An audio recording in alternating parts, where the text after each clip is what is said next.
Hello friends, welcome. So today I had a card that I thought I would share with you that I do something a little different than I normally do, and it's kind of a fun way to play with color. And if you're like me and you like doing that, hopefully this will, inspire you to give it a try. So here's my card, and hopefully you notice the coloring is a little bit different than normal, and I'll show you the other products that I used. We're using this fun stamp set with the snails, and it is called Blame It On Snail Mail. I did use the Terrific Tickets window die. I didn't use this one, but I did go ahead and pull it out because you certainly could. I made my frames a different way, but you certainly could use this to do it as well. I'm using the Don't Mean to Bug You just for the sentiment here, saying sending you some snail mail. And then I'm using the Pink Autumn paper collection. So I'm pretty sure that's everything. So I have gone ahead and die cut the window frame for the tickets, and that gives me these right here. Now it also gives me the little ones, but I'm not going to be using the little ones. I'm just going to be using the bigger ones. And one thing I'm going to do is I'm going to apply ink to these before we stamp on them. So for the inks, I'm using Quartz, Party Dress, and Orange Peel. But you don't really need the quartz. We can just use these two because these two are actually very close in color. So I think we'll just do it like this. And I want to put it on fairly lightly. When I did this one, I felt like the ink was a little too heavy. So I'm going to do it just a tad lighter this time. So I'm going to tap off really well. So on the bottoms, I'm going to put the pink, and you can see it's much lighter than before. And at the top, I'm going to put the orange peel and just blend them together there.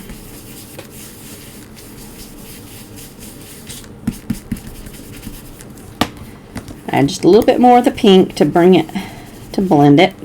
But that's pretty much all I'm gonna, can you see that? Here, if it's next to the white one, you can see it. So on one of the tickets, I'm going to do it sideways because my image is going to be sideways. So for this one, I'm going to put the pink along the bottom. And again, keeping it lighter than I did the first time.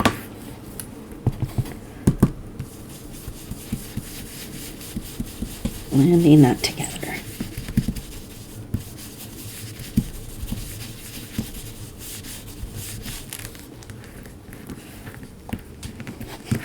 Fingernails just can't pick anything up. So there you can see. So it is just one time. The orange is kind of my sky and the pink is my ground. So on this one, we'll do it the same way here.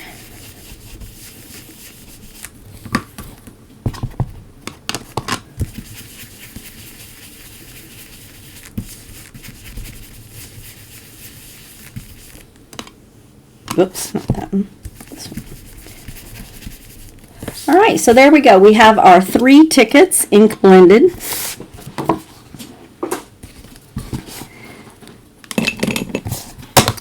And the next thing we're going to do is stamp our images on our tickets.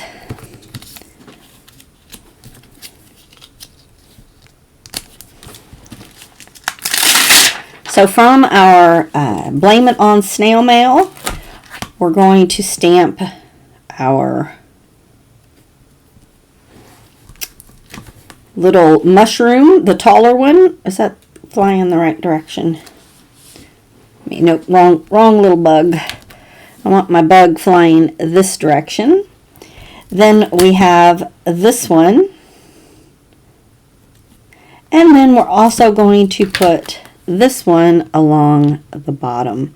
And for this one, I'm going to add this little pile of rocks and grass right there next to him. So that's going to be how we're going to stamp them.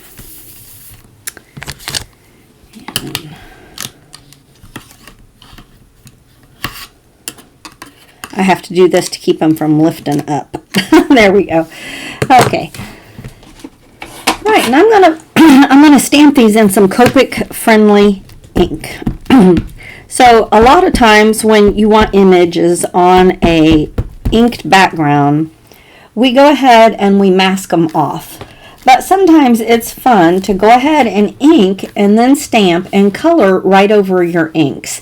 And what's fun about that is if you're coloring with alcohol markers or even colored pencils, it can give it can just give your markers like a different tone and a different color depending on what colors you put underneath it. And that can just be kind of a fun little experiment in learning about color, is to layer it like that.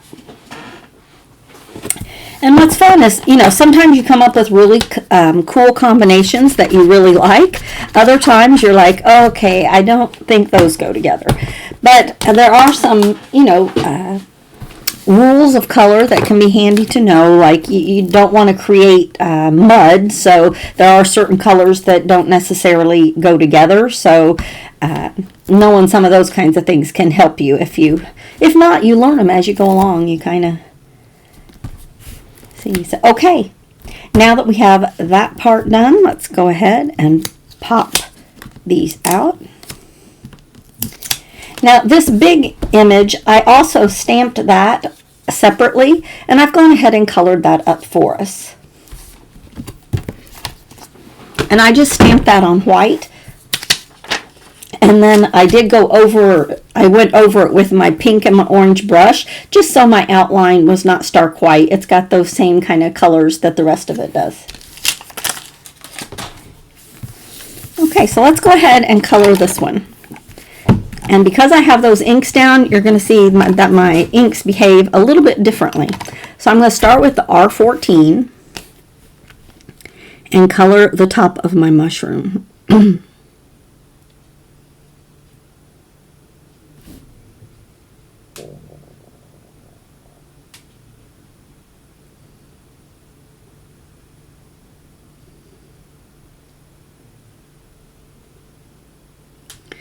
I thought about making this exact same card with shades of like blues and grays underneath. Instead of the pink and the orange, kind of have a blue and a gray, and you know, color my images in shades of like blues and greens and things like that. Just to see how those inks change. Now, with my first card that I did, the change is a lot bigger because I did the ink much heavier underneath. So it really changed some of the inks. Now on these that I did lighter, you're not going to see as big a change. But I wanted to, I'm going to use the Y17, sorry, to do the little circles here on my mushroom. But I thought with my background paper, the inks kind of competed overly much with my background paper, so I wanted to do it just a bit lighter so that the edges just popped a little bit more. Okay, for my two greens, I'm using G99 and G94. So for this really wobbly kind of fern leaf in the back, I'll color one color, and then my tall grass in the front I'll do in the other color, and it doesn't really matter which one's which. I think I'm doing this one in the 94, and I'll do the grass in the 99.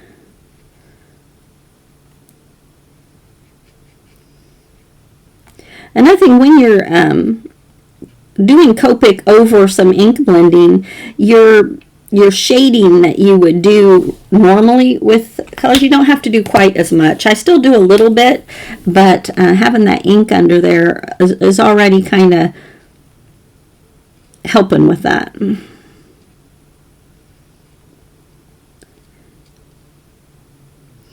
I'm more doing my shading by just going over it multiple times. There we go. So taking the same color that I colored it in, I'm just adding it with the same marker. Now, I probably should have done the stem of my mushroom first. I'm going to use the Y12 and the the YR12 and the YR21. So this piece right underneath, I'm going to go ahead and do that, and then down in here. And then I'll just blend that out with this lighter one. Okay. Not bad. For my rocks, I'm going to use the W7 and the W5.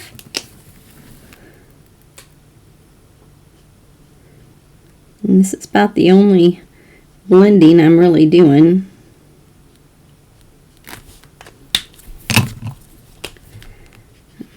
Come in with this lighter one.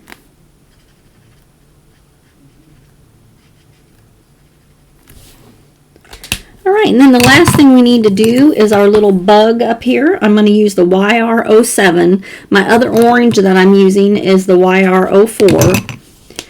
But our little bug is going to be this darker one.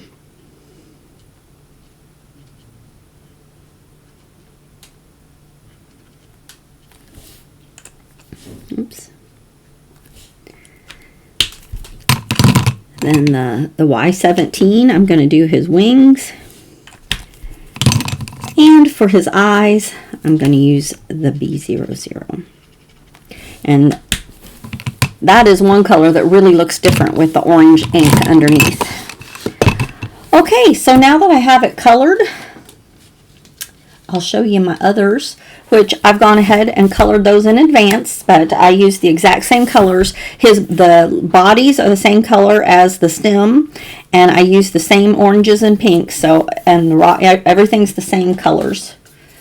So this one I did stamp separately, and I also stamped the other little bug, and I just fussy cut those pieces to make them different. Now I wanted my frames to have, or I wanted my tickets to have the white frames so they stood out better on my card. So I just cut out the window die and then I trimmed them apart. Now you could have used the stitched one, the one that's got the little holes in it, and then cut them apart and glued these on top, and that would have given you a white frame. But I decided to do it this way. So I'm just going to turn it over, and I want to be able to put these on my card all together, so I'm just going to line them up with the frame around it. And now I'm just going to use a little bit of double-sided adhesive to go around the edges and hold those together. And you've seen me do this with lots of other things before.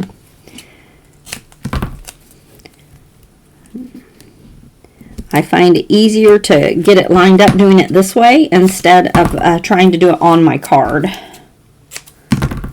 Now I'm just going to put a little piece, and I've already done that to the other ones.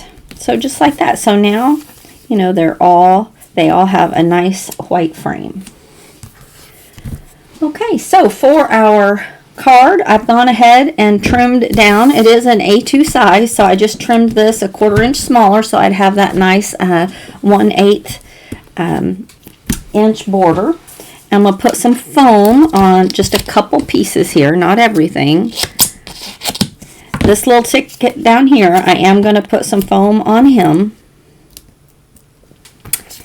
And my plan is to have the big mushroom kind of poking out the back, kind of like this. And then I want this mushroom, I'm going to put foam, but just under the top portion.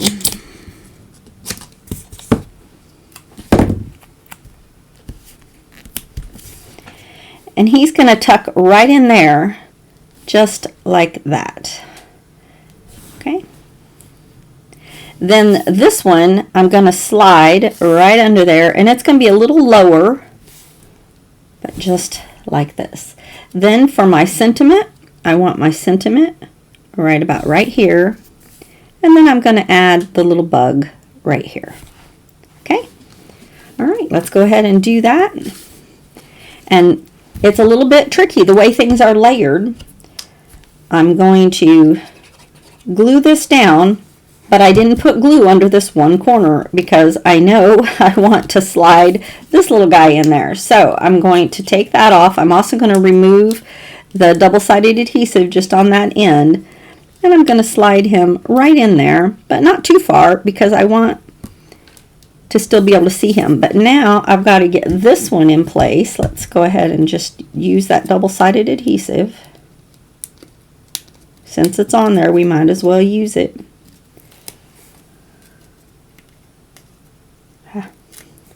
Can't get my nails under it. There we go. Alright, and now I'm just going to slide that down. Just like that. And now we'll put this one on last. And I'm just going to angle that a little bit so this guy is looking up at his buddy. Just like that. And I am going to use just a little bit more foam.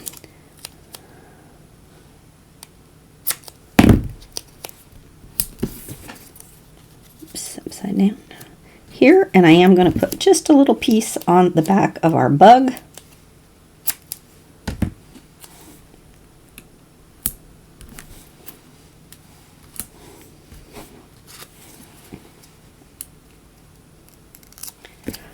Yeah, I like the lighter colors there, kind of makes my background. I'm just lining my sentiment up to the top of my paper there. And our last little piece is to put our other little bug. All right. So I'm going to show you the two side by side so you can kind of see. I'm glad I lightened it up a little bit. You can still see some of the changes in the color with the markers. I should have done one in complete white so you can see the how it alters the colors. But I do like the contrast between the back paper better than having it too dark. I thought that one was just too dark. All right. I hope that you'll play with this and have some fun kind of coloring on top of your inks to see the different changes in the markers you can get. And if you are interested in any of these products, you can certainly click the links below my video. If you have any questions or comments, I always love interacting with everybody. And in the meantime, I look forward to crafting with you again very soon. Have a wonderful weekend. Bye-bye.